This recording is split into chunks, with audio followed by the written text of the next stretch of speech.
asked Olivier Cornet, the director of Invoke UK, to share with us the latest updates and one of the ways companies could comply with this reporting.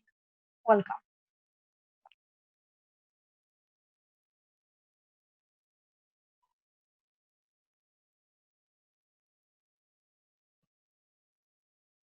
We don't see you currently.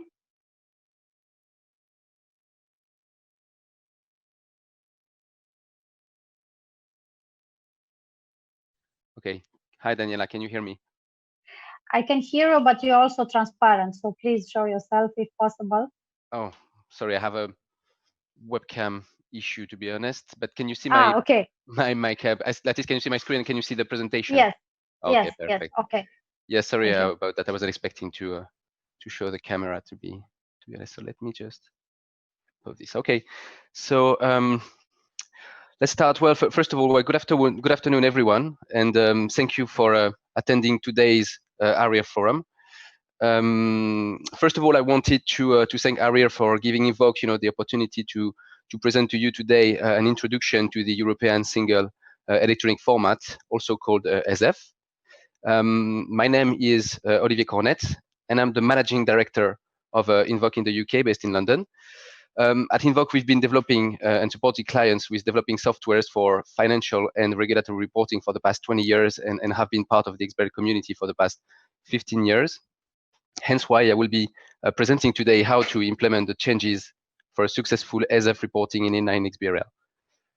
First, we will go through a quick intro to ESMA's ESEF requirements, then highlight the main challenges and the associated new reporting process, and we will conclude with the different approaches to ESEF compliance. We will obviously allocate a couple of minutes at the end of the presentation for a Q&A session. So let's start by quickly setting the regulatory scene. This new regulation, as you may know, is inherited from the Transparency Directive and will affect all listed businesses in the European Union.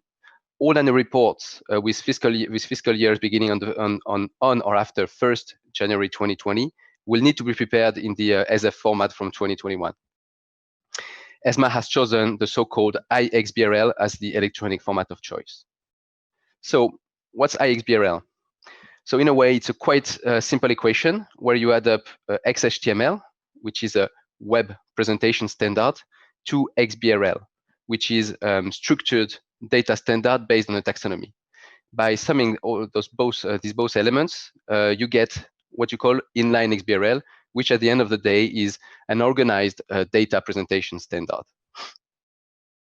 In short, the result of this will be a single document that will be both human readable in any internet browser and also machine readable, where you will be able to get the detailed description behind any element that has been actually tagged in your annual report. Well, the obvious purpose of this is to increase transparency, the ease of analysis and comparability of data held within financial reports across businesses, their peer groups, and wider sectors. It will level the playing field and improve the speed of understanding for analysts and regulators. Just a quick one, because we got this question frequently asked. So please note that the European Commission to date, did not communicate on any possibility to postpone ESEF. So far, ESEF is due to be live in 2021 as expected. So now that we've set the regulatory scene, let's try to understand the key challenges and the new reporting process that will be involved with ESEF. So the first challenge you will encounter will be to master and understand how the ESEF taxonomy works and how it's actually structured.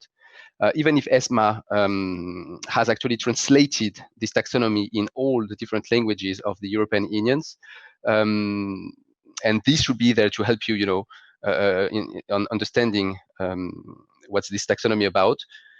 The mapping with your primary financial statements will not be always as straightforward as you think. So one particularity of the ESEF taxonomy is going to be the second challenge we see here. So you will have the possibility to actually extend the taxonomy, so extend the reference framework provided by ESMA, and create your own XBRL elements, being either financial elements or even dimensions. By dimensions, we've seen examples, just to give you a quick example, we've seen primary financial statements where you have a dissociation between figures from the group and figures from the solo entity as well. So in order to do so, you will have to create a dimension to segregate the actual information in XBRL as well. For the purpose of today's presentation, I will focus on two simple examples of extensions called narrow extension and wide extension. And that's a concept you will have to master when going through your ESEF compliance. So the example one here, as you can see, I've got two types of elements here. So the gray ones are the IFRS-based taxonomy elements, so the one that will be present on the ESEF taxonomy. And the blue ones are the extension taxonomy elements. So this one could correspond to what you actually want to show in your primary financial statements. So in the example here, your capital increase in kind and your capital increase in cash is what you want to show on your PFS. And you will have to use what we call the anchoring system to link it in a way to an existing IFRS-based taxonomy elements. This is obviously done in order to be able to harmonize among all the different listed companies and make sure there is comparability to be enabled. Another example is the exact opposite. So here, the first example, sorry. So the second example is the exact opposite. So it will be, it's an example of an extension taxonomy element, which is a combination of existing base taxonomy elements. So you can see here, again, in blue is what you would like to show on your primary financial statement. And in gray are the reference elements that you will find on the taxonomy. So the issued capital and share premium could be one element in your PFS, but you will have to link it then to two IFRS-based taxonomy elements.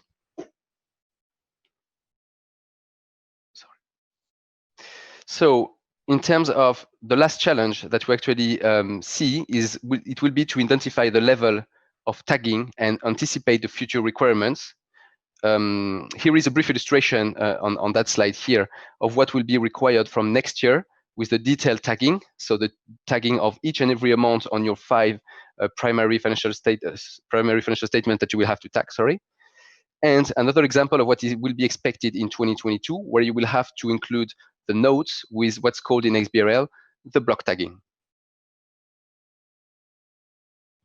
So let's now get a little bit more concrete regarding what this means for a listed company in terms of projects. So the project can usually be split in two: the financial consolidation and the financial communication. On one hand, the financial consolidation team will have the double challenge to map their primary financial statements to the ESEF XBRL reference framework, as well as creating, if need be, their specific elements using the anchoring mechanism we've described just previously. The whole purpose of this being the tagging, obviously, of the primary financial statements using the extended taxonomy specific to your needs and to your company, and so the taxonomy that you've created for you. On the other hand, the financial communication team will have to adapt their actual processes, as they will have to move from a print document, so usually today it's a PDF document, to a web document in XHTML, without obviously you losing the quality of the content and the design of the document. Let's now try to understand, the new reporting process and what this involves in the existing process that you have. So what you can do is you can split it into what ESMA refers to the preparation phase and the production phase as well. So if we have a quick look at the preparation phase, the idea here is to have this mapping between your primary financial statements and the ESEF taxonomy to get some kind of gap analysis. And then where there is no obvious match, the company will have to do what we call modeling. So what I referred to being the anchoring mechanism beforehand, which means creating your own extension elements in the taxonomy. The end result of this will be kind of a correlation table and the extended taxonomy of the company. So to make it short, your own framework, your own XBRL framework. If we focus now on the production phase, the first step will consist on tagging the amounts of the primary financial statements in 2020, and then, as we said, the notes from 2022, using the extension taxonomy that has been created previously. So the end result of this will be obviously a tagged annual report. Last but not least, there will be a very important validation step, embedding both technical and business-oriented validations. So the technical validations are basically here to make sure that the document and the associated taxonomy that you will provide to the regulator are correct from an XBRL point of view, and obviously in conformance with ESMA's conformance suite that they released a couple of months ago, and obviously all the guidelines as well. From a business validation point of view, so far you don't have as many business validations embedded within the taxonomy, but you will find some particularities where you will need, for example, to provide what are called the XBRL calculations, and provide the calculations in order to define the calculated logic between the elements within the taxonomy. So, for example, provide the sums of elements that will make your liabilities, for example. So once you have this document validated in iXBRL, then comes the next step, which will be the publication step. This is the actual packaging of the valid file in the format expected by the local official appointed mechanism. In Romania, should be the ASF, so the Financial Supervisory Authority. So that's how it would work. These are in a nutshell all the actual milestones while preparing for ESEF reporting and what you will be facing when complying with ESEF. So just to quickly sum up on the anticipated challenges we've seen. So the first challenge will be to obviously produce a valid iXBRL document. Secondly, you will have to understand that you will be facing a highly collaborative project, potentially involving many stakeholders. You will be also facing a digitalization of the process as the format of the annual report is changing, but not obviously diminishing the content or the design of the document. And finally, anticipate to use proper tools to ideally adapt to your processes and not vice versa. So now that I guess we have a good understanding of what we'll be facing from next year, so let's focus on the approaches to ESEF compliance. So for the past year, we've had many discussions with a lot of listed companies across Europe, and they will need obviously to comply with ESEF next year. And we were really firstly interested in understanding the actual processes in place for publishing annual reports in the old PDF format. Well, the first observation we've made is that each company has a specific tailored process in place that can be categorized from a complexity standpoint from high to low. Also, it is interesting to note that the complexity of the production process is not necessarily linked to the company's position on the listed market. For example, so-called big listed companies do not always have highly automated processes in place to produce very glossy and sophisticated annual reports, and vice versa. So-called small listed companies, some of them can actually release very glossy documents and have a high complex process in place with a high design and many stakeholders involved. So, nevertheless, we can see a common trend among all listed entities. The production of the annual financial report is usually a very time-consuming and stressful process for both the teams involved in the production. So, first, the production process team, but also the management board. We would say that the main differentiation factors between the approaches are the AFR expected output, the production process, and the human task force involved. When a highly complex production process is in place, usually the expected output document is pretty long, glossy, and sophisticated. Many tools are used to automate the production, and consequently, multiple stakeholders are involved in the process, such as the financial consolidation team, obviously, the internal marketing team, but also third parties such as design agencies, consulting firms, audit firms, etc.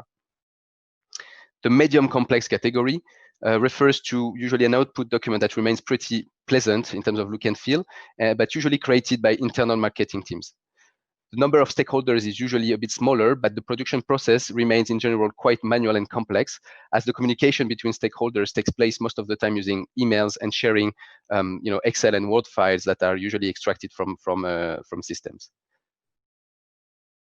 The last category, defined as low complex, is something we actually came across quite frequently. Usually the production of the document is handled by the financial consolidation team, and the end document is usually as well pretty plain and is mostly based on Word, using the Word design functionalities of the Microsoft Office suite, basically. So now, as the process and the technology involved is actually evolving, listing companies will have to choose a partner of choice, to accompany them on the ESEF topics.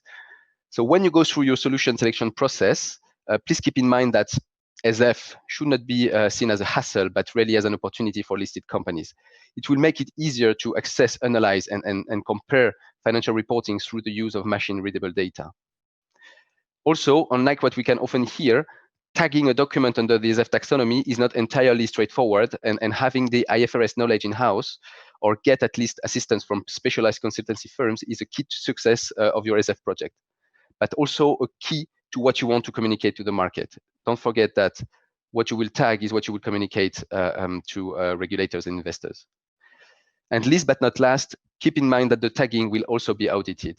So granted, the audit part at the moment, it remains a little bit blurry, and we're still expecting some official communications on the topic. But at some point, the document will be audited as usual, but also the tagging that is beneath it. So consequently, when you select a solution, ask yourself maybe the good questions. The first question being, what is the best strategy for my company? Should I review the entire process and use this ESEF regulation as a starting point to review this process, or should I use a minimum impact approach? Also, do I want to keep ownership on the information I disclose to the market? So for us, what we believe it is crucial that you keep control on the tagging and consequently on the communication you will be doing on the market. Is the solution you choose future-proof? So when you choose a solution, make sure that it handles also, for example, what we mentioned before, the block tagging of the notes in 2022, and also that it will be handling all the taxonomy updates, but also potential additional requirements from ESMA. Are there also any hidden costs? So make sure that when you choose a solution provider, that the cost you get the first year won't actually evolve for the upcoming years with introduction again of new requirements from ESMA, such as the block tagging, for example. And last one, that's the chosen solution will allow you to segregate the data from the narrative. So basically the quantitative information from the qualitative information of your annual report. We say that because we've seen that the process is already very complex and generates a lot of stress. So you really have to make sure that this new compliance doesn't actually generate more stress when you have like last-minute changes. So make sure that your data is really segregated from the content of the document and vice versa. So just in a nutshell, so choose a solution that will give you enough flexibility on the digitalization of your communication. Start with a solution that will make you comply without disturbing your existing process, but keep in mind the possibility to scale up the solution you choose when the requirements will evolve and become even more complex. And so just to conclude, a few tips to ease your path to ESEF compliance. That's something we've seen quite a lot on the market and that we obviously encourage. It would be to start working on your 2019 annual report, so doing kind of a rerun. So when the regulation goes live in 2021 on your 2020 data, you just need to basically fill the gaps and avoid this unnecessary stress on the top of the usual preparation and production workflow that you have. And also one last tip, be careful with solutions proposing auto-tagging and outsourcing. At the end of the day, the tagging is your responsibility and no one knows, obviously, your primary financial statements better than you. So that's how I would conclude. I guess we have a couple of minutes, if need be, for a question and answer session. I have a question, Olivier. How ready are the companies across Europe for this reporting? Well, I would say this will differ depending on the markets. If I take, obviously, I'm sure everyone heard it, but due to my accent, I'm French. So if you take the France as an example, you can see that a lot of the big players are already implementing or already implemented a solution to make sure that they actually handle the ESEF topic for next year. So what they do is what I was talking about at the end of the presentation. They are already taking care of a rerun on their 2019 annual report that they will actually put already on their website. And you can see other markets where the topic is really new and they see it more like as a burden, we're going to say, and they will take it last minute. So it's more a matter of getting the education done on these markets as well. And as a, let's say, a first step, in case companies didn't do the testing already for the annual report for the last year, what would be the steps a company should do? Very briefly, the Romanian market, as you can notice, maybe not all the companies have done the testing for the last year report. Mm-hmm. Well, I would say that the first crucial step in your process would be to acknowledge the actual ESEF taxonomy, which is basically the same as the IFRS taxonomy. So try to understand as much as you can the framework provided by ESMA, so you can actually do this mapping work I was referring to at the beginning of the presentation. So make sure that you can actually fill the gaps if there are any gaps between your primary financial statements and what's actually available on the taxonomy itself, on the framework.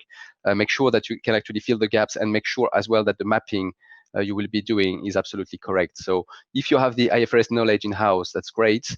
But if you don't hesitate, to use some expert firms that will give you a hand on that. So that would be the first step, even before potentially choosing a solution or going through a rerun, obviously. Who do you think internally should lead this process? It should lead to CEO, CFO, legal, I don't know, others? Usually it's more led by the financial consolidation team, so finance, the person who are actually here to generate the figures and provide the primary financial statements. But it will depend on the document that actually is going to be built by the company. So it could be, as I was saying, the financial consolidation team only, or it could be the financial consolidation team plus the financial communication team as well. You may have some companies that have internal marketing teams working on the content and the design of the document as well. So it will be like multiple stakeholders, but mainly those two teams will be the main teams involved. Thank you very much, Olivier, for your presence at the forum and for your interest in the Romanian market. We'll definitely stay in touch.